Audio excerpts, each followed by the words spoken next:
नमस्कार दोस्तों, इमेजिन कीजिए अगले 240 साल तक हमें बिजली की कोई कमी नहीं होगी और मैं ये भी कहूँ कि ये बिजली हमें इंडिया और श्रीलंका के बीच मौजूद राम सेतु से मिलेगी। और ये बात कोई माइथोलॉजिकली नहीं बल्कि साइंटिफिकली भी प्रूव है। तो चलिए दोस्तों, आज इसी टॉपिक पर बात करते हैं जो आपको सोचने के लिए ये मजबूर कर देगी कि यस, दिस इज ट्रू।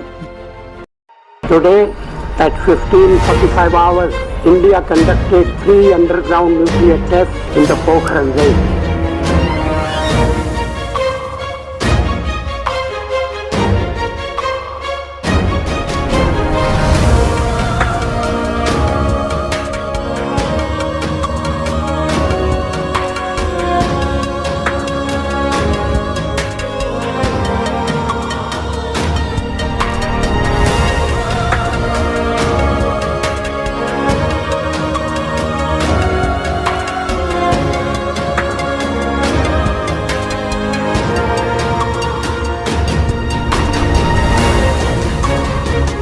कि हम परमाणु हथियारों का प्रयोग करने में पहल नहीं करेंगे। No first use. एटमी हथियार रक्षा के लिए भी हो सकते हैं।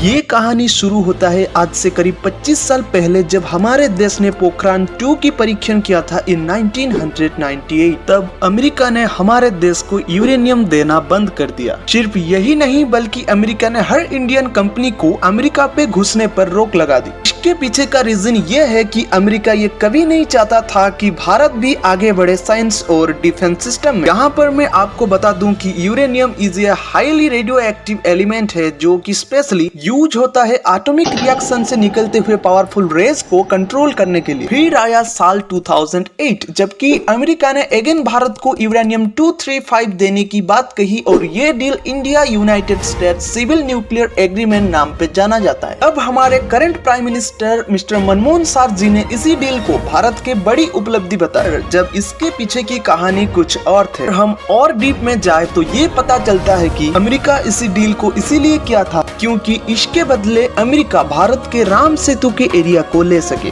और अब बात बनता है कि राम सेतु से अमेरिका का क्या मतलब है। According to doctor APJ Abdul Kalam, Ram Setu area is the full of radio active elements which is more powerful than uranium. और ये बात उन्होंने तभी बताया जब वो रिटायर हुए in front of Indian express. और यहाँ पे मौजूद highly radio active molecules can provide 3 lakh megawatt current per hour, जो कि आगे आने वाले अगले 240 साल तक हमें बिजली बना के दे सकता है। अब क्वेश्चन ये आता है कि अगर ये सच है तो क्यों हमारे देश अमेरिका को राम सेतु के एरिया को देना चाहता था, वो भी थोड़ा बहुत यूरेनियम के बदले। इसका आंसर ये है कि उसी समय सत्ते पर बैठे हुए बड़े बड़े लोग। इसी बात से आप अंदाजा लगा सकते हैं कि उसी समय की सरकार अपने स्वार्थ के लिए क्या करना चाहते थे। मजे की बात तो ये है कि उसी टाइम के गवर्नमेंट ने पूरे देश को ये बताया कि Ram Setu is not real बल्कि ये नेचुरल है, यानी प्रकृति ने इसको बनवाया है और हम इसको तोड़ के जहाज जाने के लिए रास्ता बनाएंगे। गवर्नमेंट ने सुप्रीम कोर्ट में ये अपील भी किए थे कि जब प्रभु श्री राम ही काल्पनिक हैं तो राम सेतु कैसे सच हो सकता है। जरा आप इस अखबार को देखिए जहां पर ये बात आपको विस्तार से बताया गया है।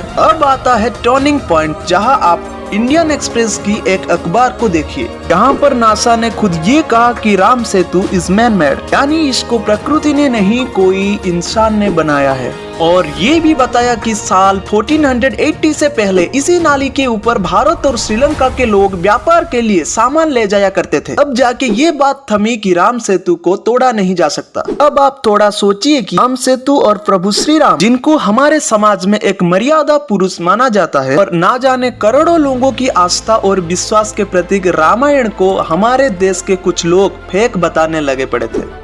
अब आप बताइए कि इसके ऊपर आपका क्या राय है। तब तक स्वस्थ रहे और बढ़ते रहे। नमस्कार।